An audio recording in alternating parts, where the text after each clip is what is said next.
Hello, everyday leaders. It is Saturday. It is March the 6th. Here we go. One more week, and we've been in quarantine for a year. I like to give that update because it's crazy. And today, I can't wait to introduce you to my friend and my guest, Lori Saitz. She is amazing. And you guys have been following me saying, oh my gosh, I want to connect to her because we were talking and people are just kind of done. Like we're done with this quarantine. And so you're going to get lifted, grab your journals. This is going to be a great conversation just about pouring into yourself and finding your peace, how you can meditate and how you can get back on track. So Lori, thank you for joining Everyday Leaders today. And thank you, I have to say, to Steve Gamlin for connecting us because he's my Yes. guy, right? I love him. And he said, you have to meet Lori. And then we worked for about, I don't know, third time was a charm. Yes. So Yeah. with how crazy it's been in COVID and birthdays and funerals and oh my goodness. But anyway, we finally got connected and I said, oh, this is why, because we have to share. We come from places of purpose. And so Lori, thank you just for joining us. And I just so appreciate you. My pleasure. Thanks for inviting me. Yeah, so you are all about just peace and calm and inner peace and purpose. And many of our guests say, okay, this is what I do, this is my wheelhouse. But I want you to take our guests and our listeners today into your journey and how did you determine that this was really your purpose in what your journey was supposed to be about? Well, it started when I was 10 years old, and my mom took my brother and me to a meditation course that is now known as the Silva method. So I learned how to meditate when I was 10, which is unusual and also such a gift to have that background. However, like many preteen, teenagers, young adults, I did not continue practicing meditation consistently. It was still in there somewhere in the background, but I didn't use it. And then I would get into doing it for a week or 2 weeks and then I'd stop and then years would go by. So I was very inconsistent in using meditation until so many years go by. And when I started my first business, I looked around at what are successful business leaders doing that makes them successful. And one of the common traits I found that a majority of them practice meditation. And I still didn't do it. maybe that business would have turned out differently if I had. Again, like it just took me a really long time to figure out that meditation is a foundation for being grounded, as you said, being grounded, being calm, being that uh, that calm in the eye of the storm. Mhm. And so many people need that right now, you know? Yeah. I like we were saying, everybody has had it, with the year when we look back at dates and we try to qualify that, right? It's that symbol of meaning, of purpose to say, okay, we celebrate birthdays every year. We celebrate, anything that is important to us, and here it's on all of our minds because we have gone through this pandemic, and I've had people on here from Italy, our friend Greg Storch, that gives us updates like, "You guys were 5 weeks ahead of us. What's happening? What are we supposed to be looking towards?" Right? And so now we hear so many states are like going maskless and the vaccine's out. And so if you have had it, there's all these rules and regulations and everybody's stressed out. And so how has meditation helped you through these last 12 months to really get some calm and peace around, how to help you get centered in all of this? Yeah, well, so about 4 years ago is when I really started to practice meditation consistently. And now I use it every morning. I meditate before I get started in my day. It's almost like at this point, if I don't do it, it's like leaving the house without brushing your teeth, that it just doesn't feel right. My whole day doesn't feel right. Mhm. So the the past year, I don't know where I would have been if I hadn't had that that foundation of being able to. And I don't sit for an hour. We'll get into talking about that. some of the misconceptions, I hope. But Yep. 10, 15, 20 minutes, whatever I have in terms of time, I don't think any days I've sat for an hour. And I actually don't even sit. I lie, which is another thing. Like I lie in my bed before and do it. But it just provides you this sense of peace and groundedness that I was going to say that you can't get anywhere else. You may be able to get it if you are still giving yourself time to tap into your own inner knowing. And that could be done in many different ways. That could still be considered a form of meditation. But it's that giving yourself the time to just listen. What's going on inside and blocking out everything that's going on outside. Mhm. So how do you do this? Like, what is your form when you wake up, and what does your day look like so that people can say, "Oh, could I do that?" Right? Yeah. Well, one of the misconceptions that I hear a lot is the reasons that people don't meditate is one, I don't have time. I don't have time because they think that meditation means that you have to sit for an hour or 2 hours, and there's that Zen proverb. There's a Zen proverb that if you don't have time to meditate for an hour, you should meditate for 2. But That makes sense, right? if you think about it, it does. However, I believe that even if you only have 3 minutes, take the 3 minutes. Any amount of time is better than 0. And at the same time, that Stephen Covey, well, actually, I think it was in Stephen Covey's book, but I think it was originally Abraham Lincoln who said, if you give me 4 hours to chop down a tree, I'll spend the first 2 hours sharpening the saw. Mhm.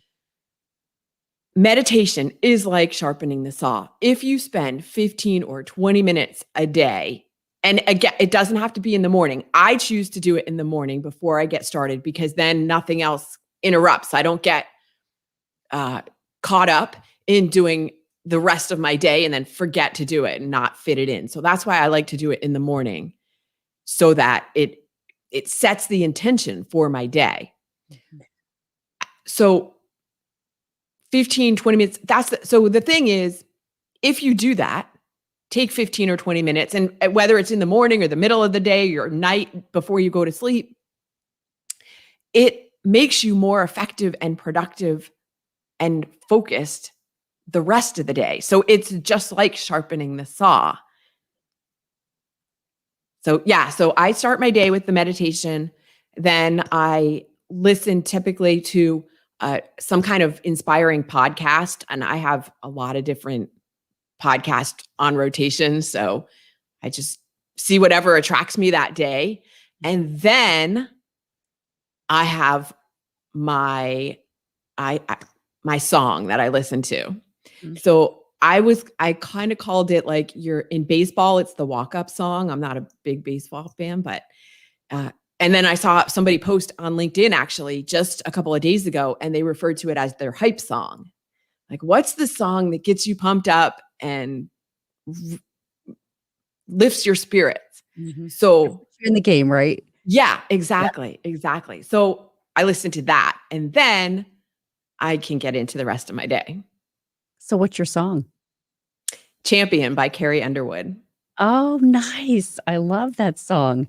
That Yeah. is a great song. The thing is, it does put you in the mindset. All these people that are leadership coaches that are listening and consultants, we say that's half of the battle is getting into the right mindset. And Yeah. like you said, you can't wait. Like it's for you, it works in the morning, but I think that is the key, right? You can't just say, well, you could do it in the morning if it fits your schedule. I think it's critical. Like when you get out of bed, that's the first decision that you make is how am I going to choose what kind of day I'm going to have, how I'm going to meditate, how I'm going to think into what the rest of the day looks like, either with reading a book, whether it gets into listening to music, whether you're stretching, taking this time to breathe or doing a devotional, looking at your Mhm. calendar, whatever that looks like. And a lot of people say, taking time if they've got busy families, getting up that hour early to just do that and give that time to yourself so that you're not worrying about all those other things of making breakfast and getting the kids ready for school and, Yeah. those commitments that you have. Like you said, you can always shift your time around so that you make sure that this comes at the right time for you. And I hear so many people say if they do it in the morning, it's first thing, even if they're not a morning person, it really sets your day completely in a different direction. If you haven't done something like this, it can really change, you know, your your outcomes for everything. Yes. Yes. That's what somewhat frustrates me, but I get it because it took me so long to get into it, so many years. Even though I knew it would change everything, I still didn't do it. So, and now that I am on the other side, I get frustrated with people who don't do it because I'm like, if you just knew how amazing it is. It's that old saying, you know what you know until you know better, and then you Yeah. have to do better. And so, but why is Right. that? Right. Why is it our human nature that we just resist and we say, "Yeah, that could be better," but I know the way, right? I know better. For me, I'm Yeah. trying to justify, like, "Well, you don't understand my story, and it was not gonna Right. be that way for me." And it's like, Yes. You don't understand my story. I hear that a lot too. At the same time, these are the people who are running around like chickens with their heads cut off, worrying about everything. They're so uptight. They're on medication for high blood pressure, and they have all these issues, health issues, mental health and physical health issues. And I'm thinking, if you would just meditate, you would be calmer. I'm not saying it's going to cure every health ill, but it does a lot. It has a lot of beneficial effects on both your physical, mental, and emotional health. Both. That's three things. All three, all three things. Because it your brain is releasing those feel-good chemicals of dopamine and serotonin and less of the stress hormone of what's the stress hormone? That just went out of my head. Cortisol. cortisol, yeah. Yeah. All of these things come from meditating. And people look at me, people who know me, and how are you're always so grounded. You're always no matter what is happening. And it's not like I just float on clouds all day and I have, my life is rainbows and unicorns. It's I have issues too. And I just don't let them push me off of this place of groundedness. Mhm, Again, I feel emotions, but it's not going to keep me off balance for very long. mhm. And that's because of meditation. I So love if somebody wants some of that, that. meditation will give it to you. Some of the good stuff, right? Some Yeah. I worked with one time labeled my energy as unicorn fairy dust. And I Well, was there like, you go. "What is that about?" But you know what? I think it's because you show up and you're so confident, like, "I know what I'm supposed to know. I just know my space. I know what makes me grounded. I know what makes me have energy towards things." And so you don't have, like, a lot of negative thoughts. You don't let that get in your way. You know how to reduce that noise. And I think there are systems that you have to just decide, like, you get to a point where you know you don't want certain things. So what you want starts to attract you even higher and greater. And right? And so you Yeah. let that come into your life and you reduce all of that noise and frustration and chaos. And so that's why I love having you on here. Perfect time for it too with all that's been happening. And I want to take people I've got your website pulled up here. So I'd like to Mhm. kinda share a little bit with our guests that are watching here. Oh, So that's the Zen Rabbit this website. is the Zen Rabbit. So if you go to zenrabbit.com, walk us through this, Lori. Yeah, so this part of my program is called Find to Fantastic. And what I'm doing is working primarily with Gen X women who are in this place, and I've been there. So this is why I created this program where everything is just fine. It's fine. You know what I'm saying? But it's really not fine. There's this undercurrent of suck and they don't know what to do about it if they even want to do anything because everything's fine. What if I upset the apple cart and it's not fine on the other side? I left something that was good enough and now everything's a mess. So what typically happens is, yes, everything will be a mess for a few minutes and then it will be fantastic. It's a journey. And sometimes you have to go into the valley to go even higher. So this program it's a 12-week program. Inside of it is what I call the trilogy for success. So it's gratitude, connections, and courage. And those are the three pieces that we focus on in the program to take my clients from fine to fantastic. Mhm. That's awesome. And who doesn't need that right now? Yeah. Yeah. Like, even if you think you're grounded, but a lot of people, right? It's the classic walking in front of people. Now, before we had masks, you could see people's faces, and so you could smile at people. That's what I miss the most.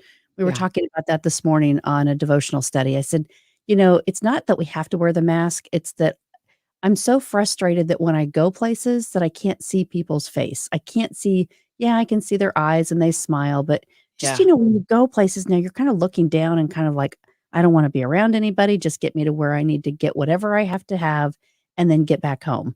And that's how I'm feeling, like, really just stressed of being in social environments, and I don't like that feeling. And so, and people are still saying, "How are you?" "Well, I'm fine. Everything's fine. I'm dealing with it fine." And Yeah. you're not. You're You're not right. because Exactly. it's changed, and so you have to realize, like, what are the things that you need to work through so that when you go back to what's gonna look like it's normal, we've kind of been contained for a year. It's like going away to a deserted island, right? And you're coming Yeah. back and saying, "Okay, now you can go on vacation, and you can go to Disney World, and you can go on cruises," and so that's not gonna be real comfortable for a lot of people, just doing it, like, tomorrow, not doing it today for a year and then just going back to doing it tomorrow. That's that's not easy. It's not, and it comes back to feeling comfortable and grounded with who you are and not living from a place of fear. And I have a lot of thoughts about this and I don't really I can be No, go, very girl. controversial. Go, because it's true, right? People need to hear this, because we all have whatever these biases are, or these fears that we're bringing with us into, like, how am I gonna go back and do this right again so I'm protected if I don't get vaccinated or if I choose, to do it or not to do it or not to wear a mask, and so, anyway, take us there. It comes back to strengthening your immune system, your own immune system. The body is designed to heal itself. When we are filling it with fear and stress and overwhelm, it can't do its job. So we've been put in this situation where we have been exposed to a lot of fear and not allowed to, in a lot of cases, encouraged to do the things that would actually strengthen our immune system, like go to the gym and work out. People have used it as an excuse to eat crappy food. And that doesn't serve the immune system. So all of these things are at the time that your immune system needs to be the strongest is actually becoming weaker. And so just bringing it back into the meditation thing, that's just another thing that you can use, another tool to strengthen the immune system at this time when it is so, so important. Well, it's key, right? And it's different for everybody. So that's the thing. Yes. Understand what works for you. Yes. Yes. That's right. You're exactly right. Thank you for bringing that up because it is a matter of figuring out what works for you. And so many people are not in touch with their own bodies and their own feelings and their own emotions to even know or hear their themselves talking and saying, "This is what I need. Do this. This is how you as a like how you can serve me." Like yourself talking to yourself is what I'm saying. And so that's why it's like so For some people, meditation might be 5 minutes, might be lying down, might be walking. Whatever works for you, do that. Because that's another one of the misconceptions that people have, is that they have to sit cross-legged on a mat, in an ashram for hours a day. And that's not it either. Sit on a chair, go for a walk, lie down in your bed, whatever. Again, what works for you? I always go back to the whole idea of picking on the egg producers, I guess, but I'm not.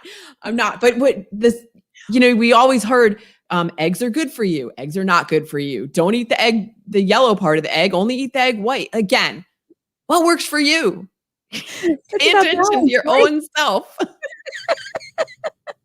There's so many rules that you get so confused. You're like, I don't even know what to do anymore.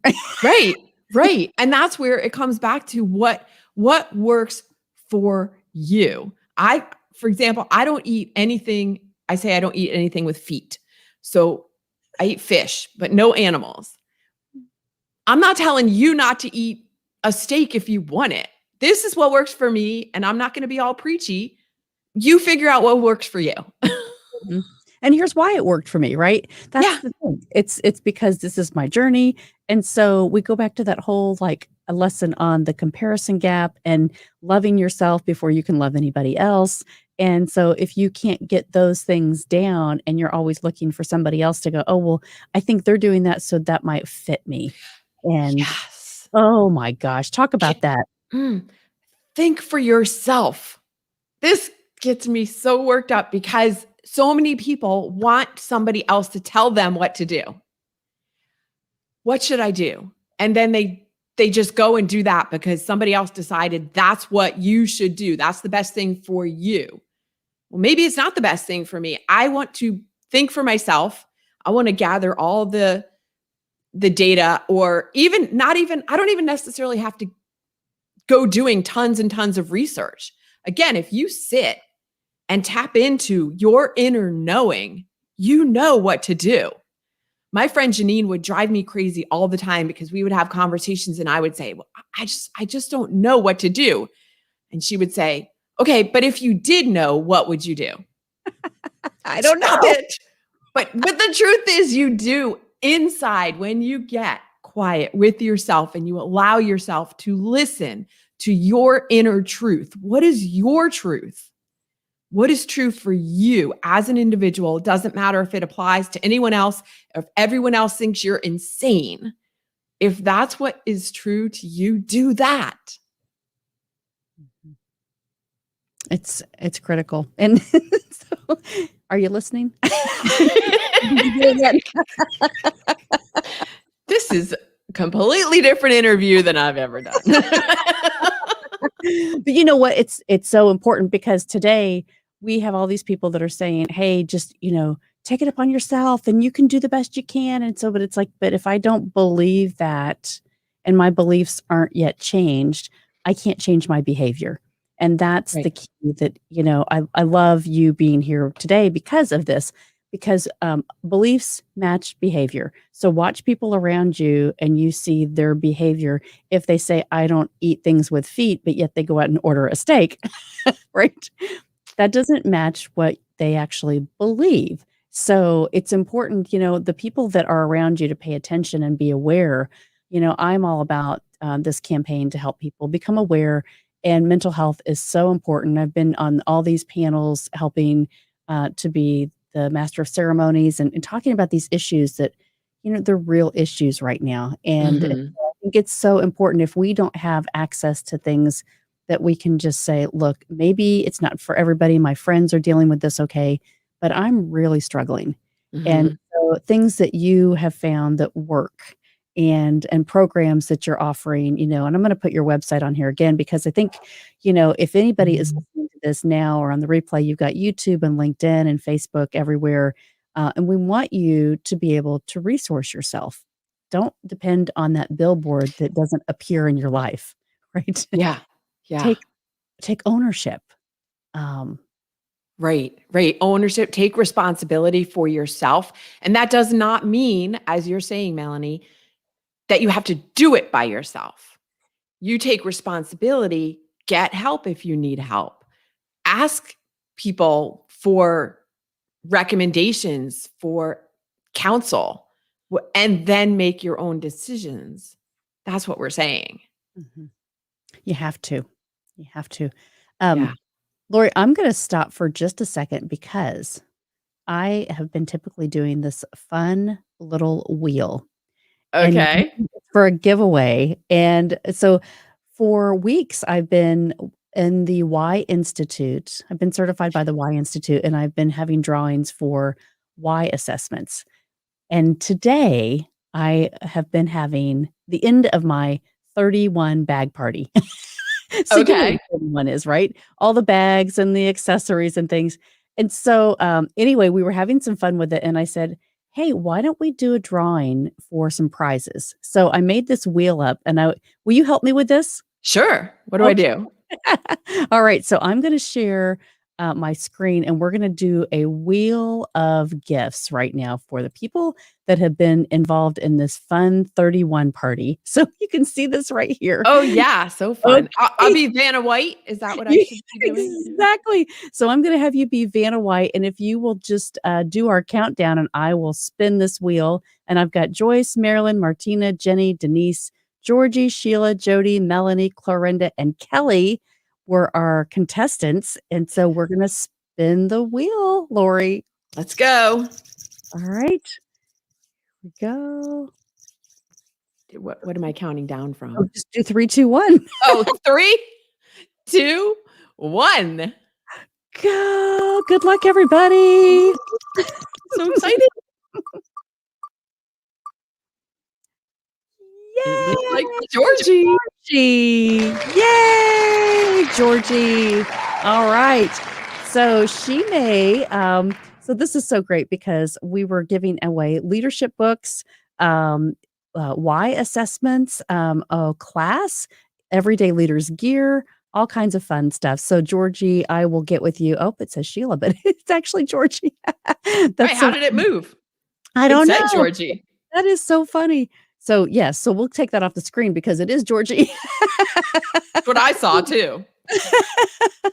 But, it's so fun because you have to make things if you have a group of people that you are inspiring, and then you say, "Okay, I'm connected to my purpose, and I really wanna make things I wanna help people see that sign," right? Get inspired about something that can change you from within and that can help you start to change your behavior, which will eventually help you learn your beliefs. And so many times I want you to speak into this, Lori, too, because and thank you for helping me with the game. Sure. Talk about beliefs, if you will. Just how you Yeah.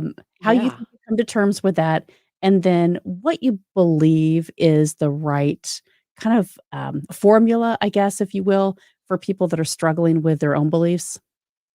Did you see my post earlier? I think it was yesterday or the day before on LinkedIn about beliefs. I did. You did? Is that why you're asking me that? Okay. That was awesome. So what I had posted was the idea that a belief is a thought you keep having over and over and over again. And you have to really stop and like digest that for a minute. Huh. Okay. Beliefs are just something that just keep thinking over and over. Huh. Okay. Yeah. When you talk about limiting beliefs, any beliefs, I mean, because you mentioned earlier, your beliefs are going to drive your actions, and your actions are going to drive your outcomes. And then your outcomes are going to fuel again the beliefs. It's a cycle. So when you're talking about limiting beliefs specifically, if you keep thinking that same thought over and over and over again, you're going to keep tripping yourself up.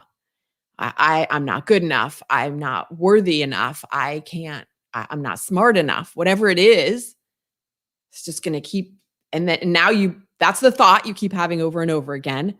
Then it becomes a belief, and then you act on that belief. You do things that reinforce that belief.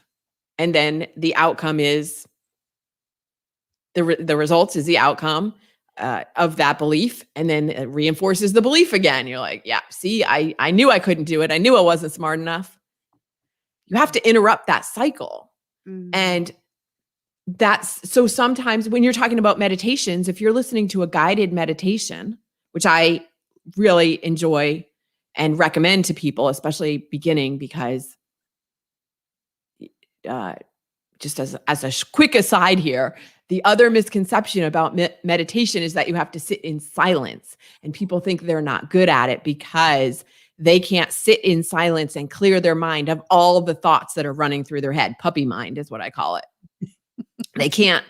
You know what? Nobody can do that for very long. Maybe some highly practiced monks can do that. But that's not so meditation does not require you to clear all the thoughts in your head and sit in silence. So guided meditations are great because they can help your mind stay focused on what is the meditation teacher saying. And it can help reprogram your mind because it gets you into a brainwave state, alpha level, which is kind of between sleeping and awake. Thomas Edison used to use this a lot for creativity. Getting into that, or the theta, which is a little bit deeper, which is where you have dream states. But that's when your subconscious is wide open to new ideas and new beliefs. And if you can program your mind with new beliefs that serve you better, that's how you do it. That's one of the ways you can do it. So is that why, you should have a journal by your bed? Because in the middle of those dream states, and you hear a lot of people talk about that. You get something in the middle of the night or in the shower, you have this aha moment because you're not thinking about anything else. Right. But that's when you should really act on those thoughts, right? Right. Yeah. Write them down. So I mentioned Thomas Edison. He used to get himself into that alpha state by holding something heavy, like a metal object in his hand. And he would sit in front of the fireplace and fall asleep in his chair. And then, but just as he was getting into that state, his hands would relax and he would drop the metal plate or whatever, and it would bring him back to consciousness. And that's where he tapped into his creativity. That's where he got all his ideas for his inventions. Why he was so prolific was because he was using that power of meditation to get into that creative state. Wow. Yeah. Yeah. That's awesome. And that's another. So when we talk about using meditation in the evening, I actually just started doing this, is listening to a meditation as I'm falling asleep, because then it's programming your subconscious. You're in that alpha between awake and asleep state. It's going straight into your subconscious. And so I'm trying out some affirmations and some other parts of meditation now to help, because we all have limiting beliefs. Like, don't let anybody tell you that they don't have any. We're all human. We all still have them. So it's a constant work in progress. And you change, right, from day to day, depending upon what you get influenced by. And so that's the thing, right? You may say, well, I believe this today, and then you hear something or you get influenced, or somebody that you have been following or a mentor changes something that makes you think differently. Mm-hmm. And so then you have to really understand where you come from, what your center is, so that you can kind of assess that, right? And either let it affect you or let it encourage you to get stronger. And that's what I've seen a lot of this last year is people weren't really sure where their center was because they were just so busy living.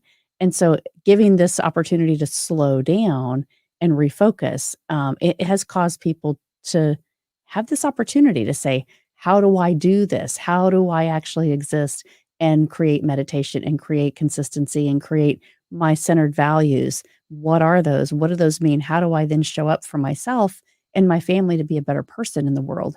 And so, things like what you're doing are critical for people to survive and thrive. Yeah. Yeah. And a lot of people don't see it as essential. But as I said, those are the ones who are running around feeling so much stress, taking in all of the news. And it doesn't matter what side you're on, the news is scary. Is produced. It's produced and it's scary. It's designed to create fear, to generate fear. Mhm. Yep. So Turn it come off. back to turn it off and come back to what inspires you, what lights you up, what fuels your soul. Well, choices, right? It's all about choices. All Mhm. about choices. Yes, and understanding that you have choices because a lot of people look at things and say, "Well, this is just how it is. I don't have a choice. I have to do this." I would challenge that. Yeah.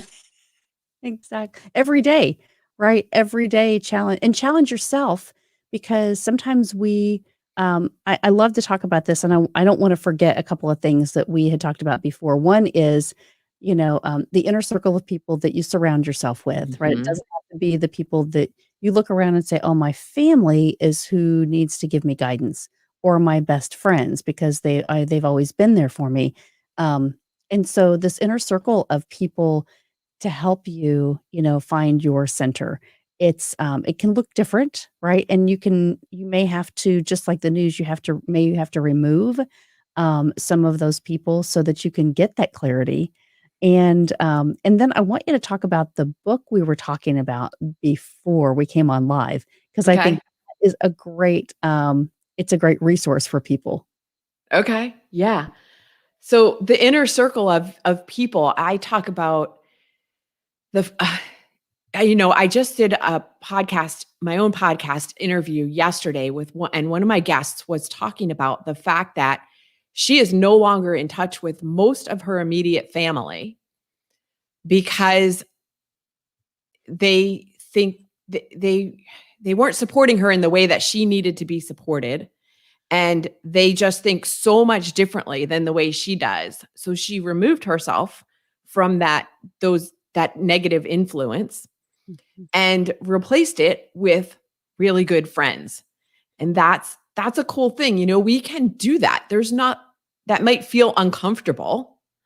And at the same time, if you're not being supported, inspired, fueled, uplifted by your biological family, you can choose to create a family out of your friends, out of people who do support you, out of people who do lift you up and and inspire, motivate, love you in the way that you need to be loved. Mhm. And it's okay, right? Yeah.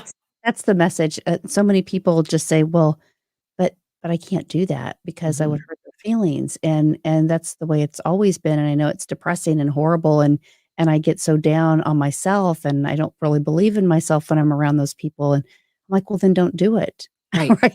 Right. Or Yeah. limit yourself, right? Right. Limit yourself to those times when you have to be around those influences that make you feel worse because we were designed, I believe, Lori, we were designed, for a purpose to be able to inspire and have the opportunity to reach some potential to Yeah. impact the world. And when we're in that negative mindset, we don't we don't have that energy. And so that's why meditation, things that you're practicing are so important because we can get back into that space where we're centered and we can start to have that good energy. Uh, Right. and and so we have to have it, right? We Right. thrive on it. We feel when it clicks, right? It's like a light switch. Yeah. Oh, that doesn't feel good, but when I go here, gosh, my heart's just warm. I smile. I go into that area and I just feel good. And if you don't have that, it's that tension, right? We talk about it during the holidays a lot of times with my classes because they think, oh my gosh, I have to go back to that place. I have Yeah. to go back to mom's, and everybody shows up the way that they were when they were 10 years old and Yep. then nobody gets along. And so Yeah.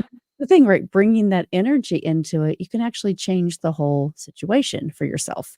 It So, it goes back to being aware that you have a choice. Because some people don't even realize that they have a choice. They just do it out of habit. But you do have a choice. And so again, when you are tapped in, you can feel this doesn't make me feel good. This does make me feel good. And then make a conscious choice of which way do you want to go. mhm, Yeah. And the book that you're talking about that we were talking before we went live yeah, is Napoleon Hill is known for having written the book Think and Grow Rich. Amazing, iconic book. He also wrote a book called Outwitting the Devil. And I was recently reintroduced to this book. I had not read it. It, as I mentioned, it was on my computer as a PDF. I had downloaded it years ago, never read it, was in a conversation with someone, and this book came up, and I said, oh, I just came across that book. It's on my computer. I have never read it. So I started reading it, and I'm about halfway through it right now. But he's in the book, Napoleon Hill is having a conversation with the devil, and he's asking the devil to tell him all of his secrets that he uses to control people. And the devil is telling him how he controls what he says is 98% of the population of the world.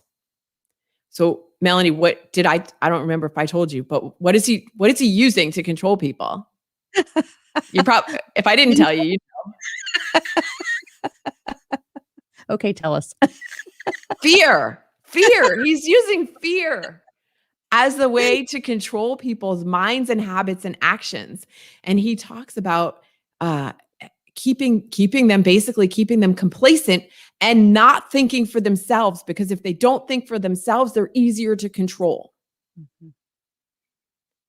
And then he also starts talking about, weirdly, he starts talking about cigarettes. This book was written in the early 1930s, but about using different substances to control people's minds and behavior and habit, again, creating habits.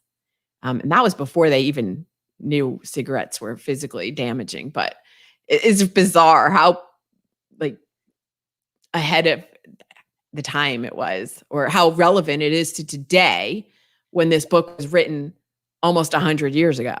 Mm-hmm.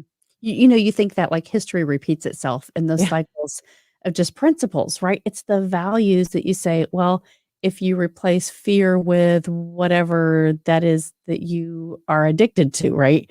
It could be technology today. It could be whatever. But those same principles and values are things that we live by. Thomas Edison did things of meditation.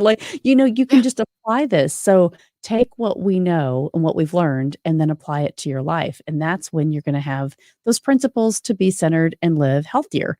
And so that's why I just absolutely love being connected to you and following you on all these social media platforms, because you show up to add value. You show up to help people say, look, if you're struggling with this, I was too, but I finally started paying attention and became aware and said, okay, if I want to make a different outcome, if I want to have different, results, then I'm going to have to do things a little bit differently. So you encourage and inspire us every single day, Lori. And I really appreciate you. Thank you. Yeah. So Zen Rabbit is your website. I want to go back to this other one real quick because I've put it on here, but I want you to talk about it just a little bit. Customizedmeditation.com. Tell us about this and just walk us through this program. Yeah, I saw an opportunity to take guided meditation to the next level by creating customized meditations. So if you are listening to a regular guided meditation, they're fantastic. I'm not saying anything that I use them myself all the time. And then, sometimes in a guided meditation, it will say, think of a time when, or picture yourself in a place, your ideal place of relaxation, for example. And then one of the challenges is that a lot of people spend the next 10 or 15 minutes trying to decide where that is. And then the meditation is over and they're still stuck trying to figure out where it is. So in the customized meditations, I actually have people fill out a questionnaire. What are you grateful for that's happened in the past? What are you grateful for that you have in your life now? And what are you working towards manifesting that you could start to feel grateful for, even though it hasn't come to pass yet? So I am telling your mind what to think about every step of the way. It's not think about this, come up with something while you're in the meditation. The meditation is telling you, remember this experience that happened. Remember when this happened. And now picture this if your goal is to have a beautiful house, for example, picture yourself in this beautiful house in the mountains, and I'm describing the whole thing so you can visualize and then feel gratitude for it as you're listening. And that is 10 times more powerful. Mm-hmm. It works. And then once you do that consistently, things start showing up in your life. Circumstances, resources, people out of seemingly nowhere. And it seems like magic, but it's not magic. There's actually psychology and science behind why it works. And the reason it is because it's like setting a GPS for your mind. So you're telling your mind where you want it to go and what you want it to do. And so then as you're moving throughout your day, your mind is looking for opportunities to make that real. And that's how it works. Mm-hmm. It's freaking incredible. I've seen it in my own life. When I created one for myself after, the shoemaker's children thing. Yeah. I was creating them for clients. And then I finally created one for myself. And after the first time I listened to it, I was like, oh my God, this is amazing. And then honestly, Melahni, within a couple of weeks, things started showing up in my world. And I was like, it's working. That is so cool. You know what? I talk about this a little bit, just on experiences, right? When somebody says, I'm going to go buy a red car. Mm-hmm. And you manifest that, right? And so you think, okay, I want this red Honda minivan. And so you go buy it. And then every stoplight that you go to, you see this red Honda minivan. Every parking space that you start to pull into the grocery store, that red Honda minivan is in your space. Every turn on the exit on the freeway, it's a red Honda minivan that you see at those exits. And so it's exactly this way. If you start to practice this and you think about all the good things that you want, these vision boards that we work in workshops, and so really taking a plan for you, like what we've been discussing here, is what works for you, not for your neighbor, not for your spouse, not for your kids, not for your parents, for you at whatever point you are in your life, that you can start to see what the journey is supposed to look like and how much gratitude you can give. And oh my goodness. Yeah. Yeah. Because that's a whole other topic. We could do a whole other live on gratitude alone, but feeling gratitude for those things ahead of time is just adding, again, more fuel to the fire of bringing those things, manifesting. Some people think manifest is too woo-woo a word. So I also talk about reaching your goals faster. It's the same thing. Manifest, reaching goals, accomplishing goals. It's all the same. Oh my goodness. Well, Lori, when you come back, I love having you here, and you're such a wonderful, just plethora of information. I just absolutely adore you. I love getting inspired by you. And so I wanted to just bring you on and celebrate you as, someone that people really need to know and connect to if they haven't met you yet, to know, gosh, they can get a handle on their stress and their life, especially right now, figuring out what normal is going to look like for them and that they can actually get control over it. Yes. Yes. Thank you so much for having me today. This was so much fun. This was awesome. And so any of you that are following on YouTube or LinkedIn or Facebook, let us know if you need help with this customized meditation. You can go to customizedmeditation.com, or you can find Lori at zenrabbit.com. So look her up, go on LinkedIn. I would highly recommend following her on her articles and posts, because she is awesome and just an inspiration to so many of us. So Lori, any last words of a challenge for people for today or the weekend to do one meditation task? Can you find 3 minutes to sit and get grounded and comfortable and tap into that inner peace? Meditation could look like anything. It could be prayer. It could be gardening. It could be baking, whatever it is. Give yourself the grace to take even 3 minutes. 3 minutes. You heard it here. All right, Steve Gamlin, you're up for the challenge. 3 minutes. I want you to report me this. All right. Thank you so much, Lori. Have a great weekend, You and, too. thank you for all your information because I'm gonna go practice my 3 minutes right now. Okay. Thank you.